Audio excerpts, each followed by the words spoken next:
It is really puzzling to me that having just buried one monster, the Soviet Union, another remarkably similar one, the European Union, is being built.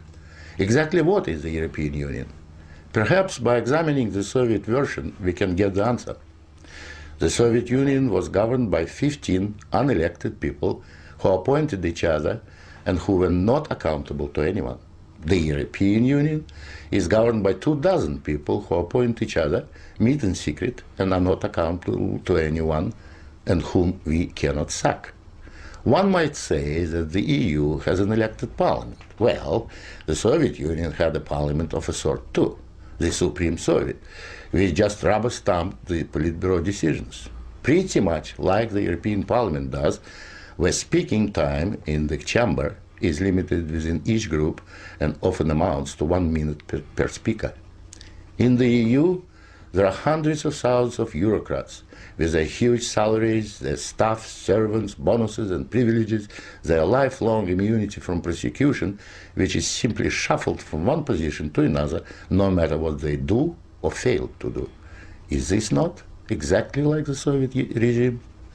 The Soviet Union was created by coercion and very often with a military occupation. The European Union is being created admittedly not by armed force, but by coercion and economic bullying.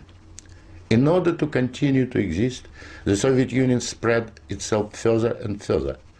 The moment it stopped spreading, it started collapsing. And I suspect the same is true of the European Union.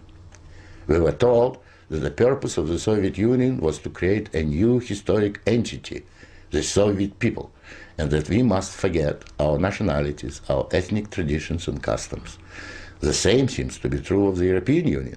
They don't want you to be British or French, they want you all to be a new historic entity, European, to suppress all your national feelings and live as a multinational community.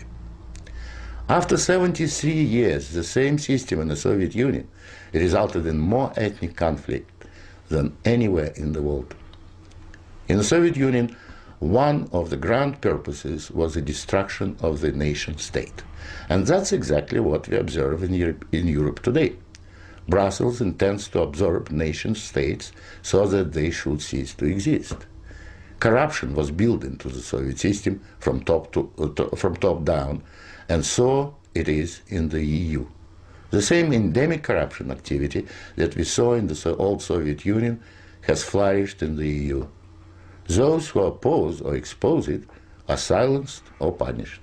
Nothing changes. In the Soviet Union, we had a gulag. I think we have a gulag in the European Union also, an intellectual gulag known as political correctness. When anyone tries to speak their mind on questions of race or gender, or if their views differ from those approved, they will be ostracized. This is the beginning of the gulag, the beginning of your loss of freedom. In the Soviet Union, they told us we needed a federal state to avoid war. In the European Union, they are telling you exactly the same thing. In short, the same ideology underpins both systems. The EU is an old Soviet model presented in Western guise.